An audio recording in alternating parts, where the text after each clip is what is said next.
Hello दोस्तों। तो आज हम लोग बात करने जा रहे हैं कक्षा 6 के बाल रामायण के बारे में, जिसका पहला जो पार्ट है वह है अवधपुरी में राम। अयोध्या सरयू नदी के किनारे बसा बहुत ही सुंदर नगर था। वहाँ की हर इमारतें आलीशान थी, सड़कें चौड़ी थी, बाग बगीचे अत्यंत हरे भरे थे। चारों तरफ खेत में हरियाली नजर आती थी। पानी से भरे सरोवर, हवा में हिलती फसलें देखने में अति सुंदर लगते थे। चारों तरफ संपन्नता दिखाई देती थी। दुखों का नामो निशान नहीं था। सभी लोग सुखी और प्रसन्न थे। पूरा नगर विलक्षण था। अवध कौशल्या की राजधानी था। राजा दशरथ वहाँ के राजा थे। वे कुशल योद्धा और न्यायप्रिय शासक थे। उनके राज में सभी खुशी थे, किंतु राजा के मन में एक अत्यंत दुख था। उनकी कोई संतान नहीं थी। उनकी 3 रानियां थीं, कौशल्या, सुमित्रा और कैकेयी। इन तीनों रानियों का जीवन संतान की कमी से सूना लगता था। राजा दशरथ काफ़ी चिंतित रहते थे। बहुत सोच विचार करके महाराज दशरथ ने वशिष्ठ मुनि से अपनी चिंता का कारण बताया। उन्होंने राजा दशरथ को पुत्रेष्टि यज्ञ करने की सलाह दी। ऋषि के देखरेख में पूरी तैयारी के साथ सरयू नदी के किनारे यज्ञ संपन्न किया गया। इस यज्ञ में अनेक राजा आमंत्रित थे। यज्ञ पूरा हुआ। अग्निदेव ने महाराज दशरथ को आशीर्वाद दिया।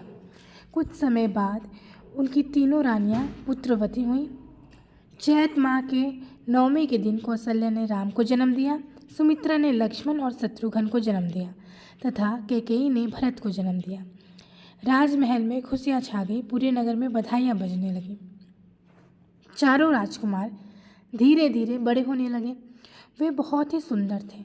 चारों भाइयों में आपस में काफ़ी प्रेम था। ये अपने बड़े भाई राम की आज्ञा मानते थे।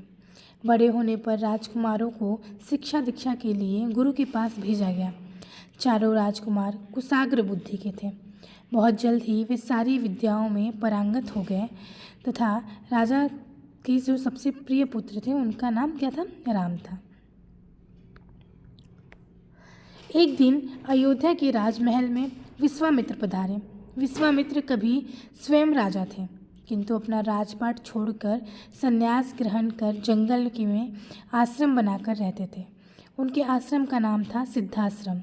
महल में उनका सत्कार किया गया।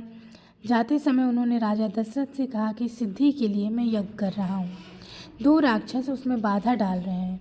आप अपने बड़े पुत्र राम को मेरे साथ जाने दें ताकि यज्ञ पूरा हो सके। यह सुनकर राजा दशरथ चिंता में पड़ गए और बेहोश होकर गिर पड़े। विश्वामित्र राजा के मन की बात जानकर अत्यंत क्रोधित हो गए।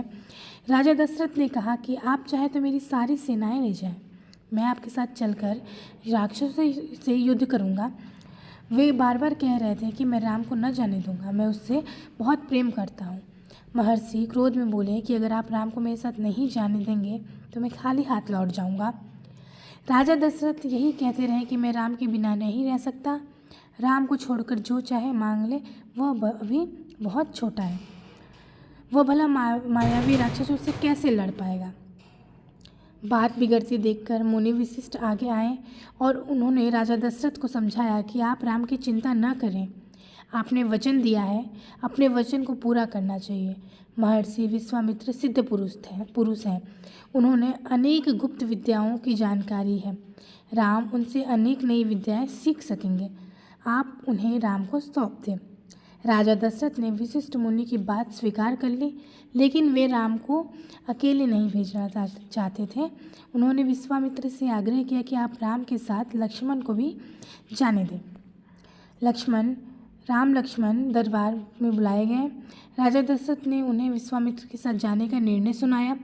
दोनों भाइयों ने खुशी खुशी निर्णय स्वीकार किया। शंख ध्वनि हुई, नगाड़े बजे।